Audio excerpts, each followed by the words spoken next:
Kdybys měl ten dnešní koncert, nebo tady celkově to popsat jedním slovem, co by to bylo? Sklep, kámo.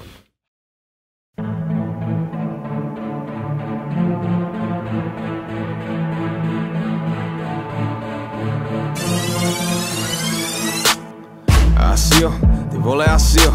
Ptali se mě, jestli mě to baví, asi jo. Ptali se mě, jestli se mi daří, koukni na ty davy. Já bych řekl, že asi jo, asi jo, ty vole asi jo. Ptali se mě, jestli mě to baví, asi jo. Fakt se ptali, jestli se mi daří, koukni na ty davy. Já bych řekl, že asi jo, asi jo, ty vole asi jo.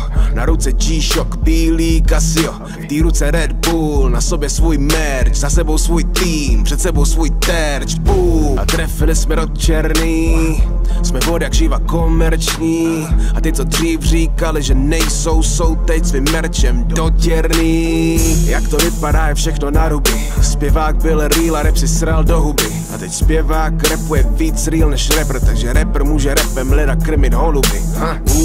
Žádnej song pod 1 milion views, každý rok miliony na účtě. Když ho potkáš na ulici skromnej a v úctě, ode mě se komerci učte. Cítím závist, kolem sebe cítím závist, závist, prava leva cítím závist, závist a dělá mi to dobře, proč ne? Asi jo, ty vole asi jo. Ptali se mě, jestli mě to baví, asi jo. Ptali se mě, jestli se mi daří, koukni na ty davy. Já bych řekl, že asi jo, asi jo, ty vole asi jo. Ptali se mě, jestli mě to baví, asi jo. Ptali se mě, jestli se mi daří, koukni na ty davy. Já bych řekl, že asi jo, ty vole asi jo. Ptali se mě, jestli mě to baví, asi jo. Ptali se mě, jestli se mi daří, koukni na ty davy. Já bych řekl, že asi jo, asi jo, ty vole asi jo. Ptali se mě, jestli mě to baví, asi jo. Ptali se mě, jestli se mi daří, koukni na ty davy. Já bych řekl, že asi jo.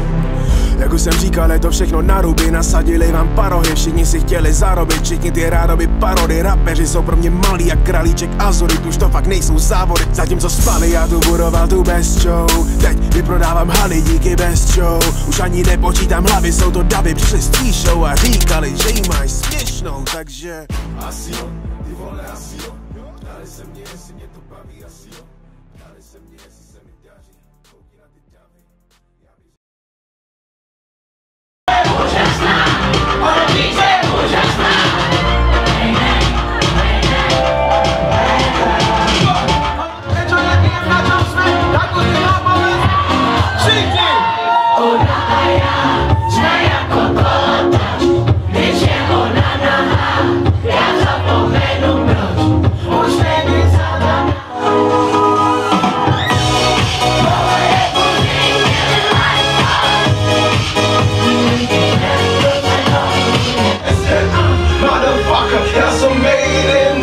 Jestli jsi myslel, že se poseru, tak to se smolesek. A můj brat je Slovák, tak počúvaj slova. Jsme tvrdší než skala more, zkus to znova, pojď!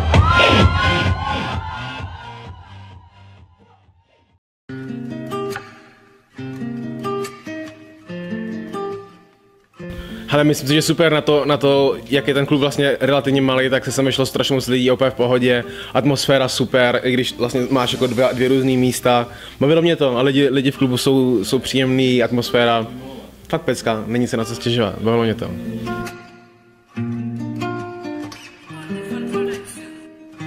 Hele, já se snažím si ty názory nedělat takhle rychle, víš, jakože si dám jako koncert a náhle vím všechno o tom, jakoby, jaký jsou lidi, to ne, ale jenom z té autogramiády třeba, co tam proběhlo nějaký focení nebo tak ty lidi byli příjemní, nějak jako ne, spousta krát se stane, že třeba jako jsou takový jako trošku víc, jak to říct, že toho jakoby chtějí trochu víc, než by se jako mělo, a tady jakoby byli úplně v pohodě a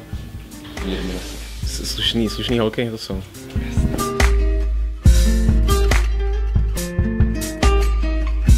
Tak většinou si normálně vyhoním, abych potom nedělal. A já jsem si to myslel samozřejmě. Ne, máme stejný, no. Všichni před koncertem vždycky. Přesně, no. Ne, nějak se trochu najíst a hlavně se snažím mít jako ten den co nejvíc v klidu a nějak se nestresovat, když prostě mě čeká nějaká práce nebo takového, nebo někdo otravuje s nějakýma jakoby důležitýma věcma, který bolej, tak si to nepouštím a nechám to radši na jiný den, protože chci, abych tady na ty lidi byl pozitivní, abych sem netahal nějaký blbosti. Takže...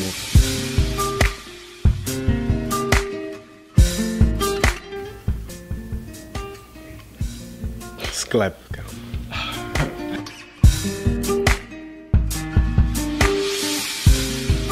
Určitě ano. Já vždycky, když mám někde dobrou zkušenost, tak se rád vracím.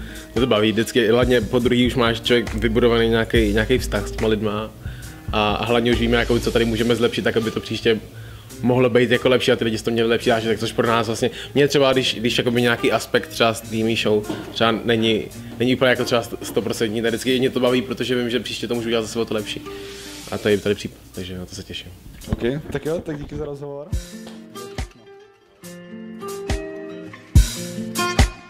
No.